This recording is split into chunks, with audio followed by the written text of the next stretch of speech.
জামাত ইসলামীর নেতাকর্মীদের বিরুদ্ধে নির্বাচনের আগের রাতে টাকা দিয়ে ভোট কেনা, কেন্দ্র দখলের চেষ্টা, জাল ভোট দেওয়া, হিন্দু ভোটারদের হুমকি দেওয়া সহ নানা বিষয়ে ১২৭টি অভিযোগ এনেছে বাংলাদেশ জাতীয়তাবাদী দল বা বিএনপি।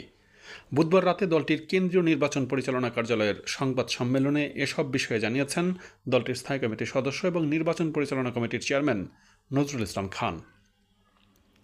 তিনি আরও বলেছেন, গণ অভ্যুত্থানে অংশ নেওয়া সবাই শান্তিপূর্ণভাবে গণতান্ত্রিক পদ্ধতির মধ্যেই থাকবেন বলে তিনি ভেবেছিলেন, কিন্তু নির্বাচনে জয়ী হবার জন্য এমন পরিস্থিতি খুবই দুঃখজনক বলে তিনি মন্তব্য করেছেন। তিনি বলেন, একটি বিশেষ দল ভুয়া তথ্য ছড়িয়ে মানুষকে নানানভাবে বিভ্রান্ত করবার চেষ্টা করছে। নির্বাচনের আগের রাতে সব প্রার্থী কেন্দ্র খরচ পাঠান বলে তিনি উল্লেখ করেছেন। লক্ষ্মীপুরে বিএনপির নেতা শহীদউদ্দিন চৌধুরী এনির কেন্দ্র খরচের ১৫ লক্ষ টাকা নিয়েও বিভ্রান্তি ছড়ানো হচ্ছে বলে তিনি উল্লেখ করেছেন। অন্যদিকে বাংলাদেশ জামাত ইসলামের আমির ডাক্তার শফিকুর রহমানের ভেরিফাইড ফেসবুক পেজ থেকে একটি পোস্টে বলা হয়েছে, লাইলাতুল গুজব চলছে। তার ওই পোস্টে ভোটের আগের রাতে নানান ধরনের অভিযোগের দিকে তিনি ইঙ্গিত করেছেন।